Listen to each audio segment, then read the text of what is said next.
ये साल Bharat Germany strategic partnership का 25वां वर्ष है। हर कदम, हर मोर्चे पर भारत और जर्मनी की दोस्ती गहरी हो रही है।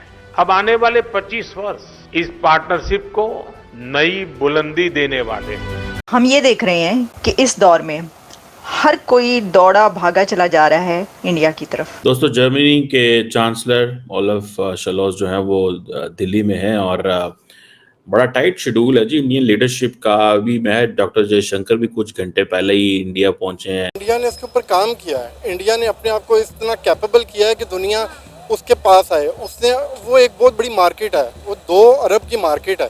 2 अरब की मार्केट कौन छोड़ेगा? हर मुल्क चाहता है कि वो 2 अरब की मार्केट को कैप्चर करे।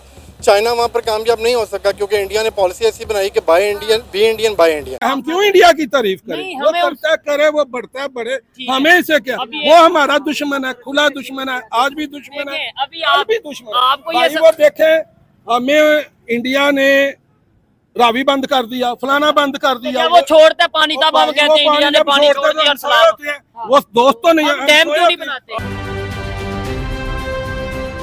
At our intergovernmental consultations with India, we also want to deepen our cooperation on defense and agree to bring our militaries closer together. जब भारत का डायनेमिज्म और जर्मनी का प्रिसीजन मिलता है, जब जर्मनी की इंजीनियरिंग और भारत का इनोवेशन मिलता है, जब जर्मनी की टेक्नोलॉजी और भारत का टैलेंट मिलता है, तब इंडो पैसिफिक के साथ साथ पूरी दुनिया का बेहतर भविष्य तय होता है।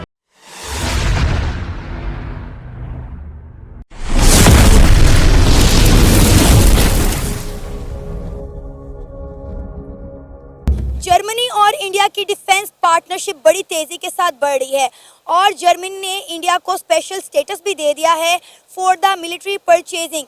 जर्मनी के मुंह में पानी आता है जब इंडिया फ्रांस से बहुत सारा असला खरीदता है, लिहाजा जर्मनी इस कोशिश में लगा हुआ है कि इंडिया जो है जितना भी असले की परचेजिंग है वो फ्रांस की बजाय जर्मनी से करे।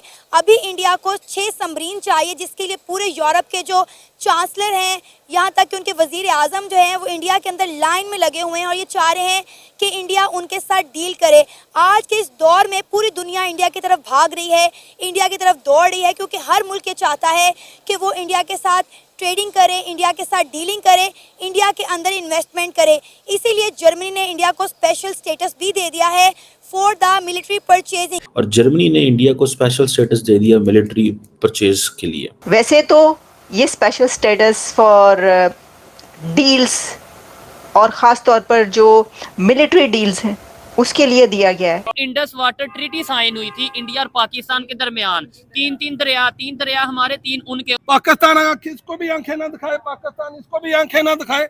ये लॉबी चल रही है। कौन कर रहा है? हमारे साथ कैसा चल रहा है? अमेरिका कर रहा है। सबसे पहले हमारा ये हमसाया जो है ये हमारा सबसे बड़ा दुश्मन है इंडिया। अल्हम्दुलिल्लाह। अच्छा, नहीं ये देखे ना, अभी आप पहले कह रहे थे इसमें अल्हम्दुलिल्लाह कहने वाली कौन सी बात है? इंडिया के फंडामेंटल इश्यूज काफी हद तक रिजॉल्व हो चुके हैं। अगर मैं पॉवर्टी की बात करूं तो पहले कहा जाता था वो बहुत पीछे, बट अभी तो पॉवर्टी काफ़ी हद तक रिजॉल्व हो गई है।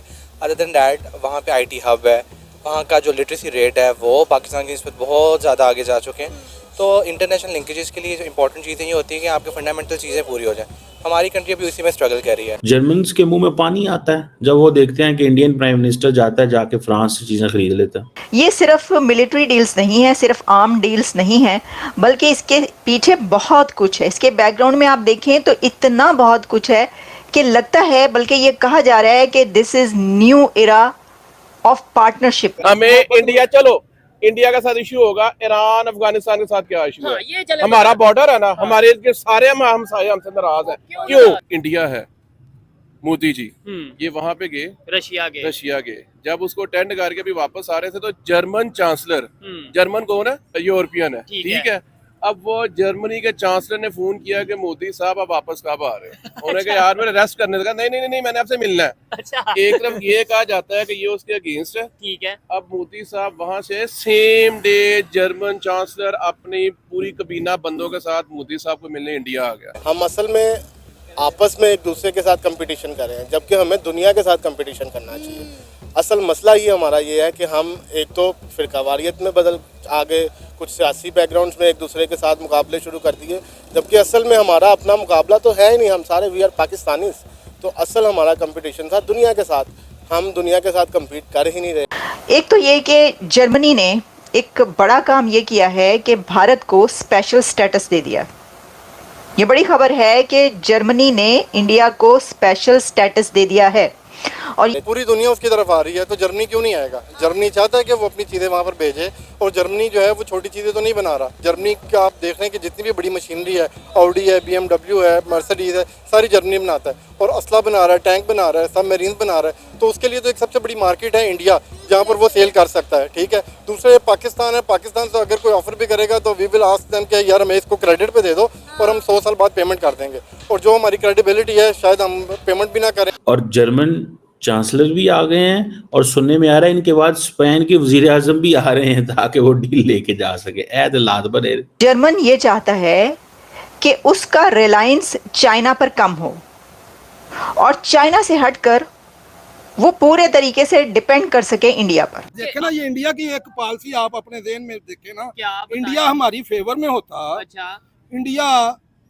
हिंदुस्तान से चला, अफगानिस्तान जा रहा है, किस रास्ते से जा रहा है? ठीक है। अगर इंडिया यहाँ से चलता हमें भी उसका फायदा होता। इंडिया ने ये देखा कि पाकिस्तान की, मेरे ये व्यू काटने नहीं है, मैंने कुछ भी नहीं काटेंगे।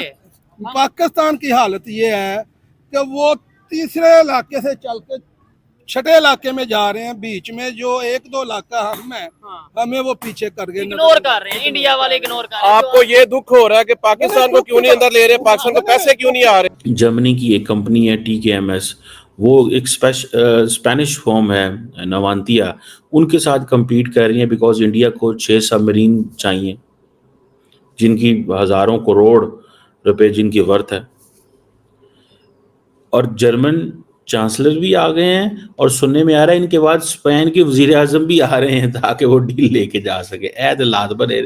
पोलियो है, हम लोग जानबूझ के ख़त्म नहीं करते क्योंकि हमें पता है कि हमें US एड्स मिलती है, तो वो अब हम ख़त्म ही नहीं करते ताकि वो आती रहे हमारे तक और हम लोग उसी को यूटिलाइज़ करते रहें।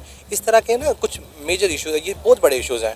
हम जब तक इसी चीज़ से बाहर नहीं निकलते कि हम लोगों ने एक पॉवर्टी ख़त्म नहीं कर रहे, हम लोग एक बीमारी जो ख़त्म हो सकती है उसी को नहीं कर रहे, जैसे इसलिए कि हम लोगों को वो एड मिलती रहे, हम उसे यूटिलाइज़ करते रहें। इधर यूरोपियन वजीर आजम जो हैं और जो चांसलर हैं इंडिया में लाइन में खड़े हुए हैं कि सर साढ़े को फैसला ले लो, साढ़े को फैसला ले लो, because they know that the only rich country in Asia is India which has resources at the moment. मतलब not if those resources are judicially distributed among the country, तो obviously वो resources इतने नहीं हैं क्योंकि अभी per capita income अभी $2,200 है। But the question is कि on the contrary what India needs is कि अब Indian government अपना decision making process में है। हर कंट्री उनको लाइक करती है, इवन के अनफॉर्चुनेटली पाकिस्तानी जब बाहर पाकिस्तानी इंट्रो नहीं करवाते वो लोग अपने आप को इंडियंस कहते हैं। ठीक है, ये लोग मैंने जो है लाइव देखी है चीज़ें, तो हमें इन चीज़ों के बारे में हमें जो है ना देखना चाहिए और इन चीज़ों को एड्रेस करना चाहिए। सर वैसे हम कहते हैं कि इंडिया हमारा दुश्मन मुल्क है, लेकिन जब बाहर की कंट्री में जाते हैं तो ये कहते हैं पाकिस्तानी कि भाई हम इंडियंस हैं। वो पाकिस्तान को पता क्यों नहीं ले रहे? पाकिस्तान अमेरिका का प्रॉक्सी है, हमारा सीटो सेंटो मुआहदा हुआ है। अब हमारी आवाम को पता ही नहीं है कि हम सीटो सेंटो क्या बुला है। हमने एक एग्रीमेंट किया हुआ है, अंकल से पूछ लेते हैं अगर उनको मैंने ही बताया हुआ है। अच्छा भाई आपने बताया, ठीक है, मैं बात आपकी उनको मैंने बताया है, यानी आपकी आपस में डिस्कशंस होती है। दोस्त है ना मेरे। अच्छा, ये आपके एक भाई आपके इंटरव्यू के बाद ना मेरी बड़ी चित्रोल होती है इनसे, तुम देशद्रोही हो। ये स्पेशल स्टेटस है। वैसे तो ये स्पेशल स्टेटस फॉर डील्स और ख़ास तौर पर जो मिलिट्री डील्स हैं उसके लिए दिया गया है, क्योंकि जर्मनी ये चाह रहा है कि इंडिया के साथ बहुत बड़ी डील्स हो जाएं। अच्छा, ये जो डील्स जर्मनी की तरफ से इंडिया से ख्वाहिश है उनकी, ये सिर्फ मिलिट्री डील्स नहीं है, सिर्फ आर्म डील्स नहीं है, बल्कि इसके पीछे बहुत कुछ है। इसके बैकग्राउंड में आप देखें तो इतना बहुत कुछ है कि लगता है, बल्कि ये कहा जा रहा है कि this is new era of partnership between India and Germany.